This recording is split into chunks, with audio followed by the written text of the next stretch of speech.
The wind had a lonely sound in Hollow Creek. It swept through empty storefronts, rattled loose shutters, and carried dust across the abandoned boardwalk like whispers of everything the town used to be. Once, men had crowded these streets with pockets full of mining wages and dreams of striking silver. Now the mines were closed, the company bankrupt, and most families had packed what little they owned and headed east. All but one. At the far end of Main Street stood a two-story inn with peeling white paint and a stubborn glow in its front window.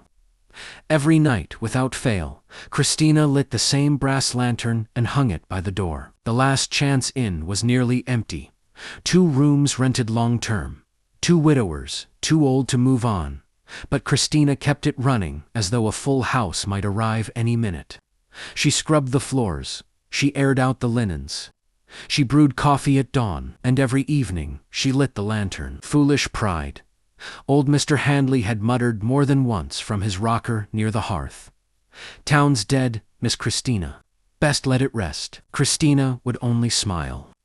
A town isn't dead so long as someone believes in it. But belief didn't pay the bills. She stood behind the front desk that evening. Ledger open before her. The numbers were thinner than she liked to admit. The bank in Carson had sent 2 letters already. If she couldn't meet the next payment, the inn would be claimed, just like the mercantile and the livery stable. Cristina closed the ledger gently. The inn had belonged to her parents. She had been born in the upstairs room, overlooking the creek. She had learned to walk along these boards, learned to cook in the kitchen that still smelled faintly of cinnamon and smoke.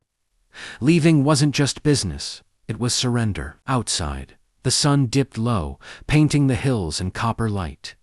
Cristina stepped onto the boardwalk, lantern in hand. She struck a match and shielded the flame from the wind. For a moment it flickered wildly, as if unsure whether it wished to live. "Come on now," she murmured softly. The wick caught a steady golden glow, bloomed against the coming dark. She hung the lantern on its hook beside the door. From the edge of town came a distant sound, metal against metal, a rhythmic clatter. Cristina stilled. If you want to hear the full story, click the title below.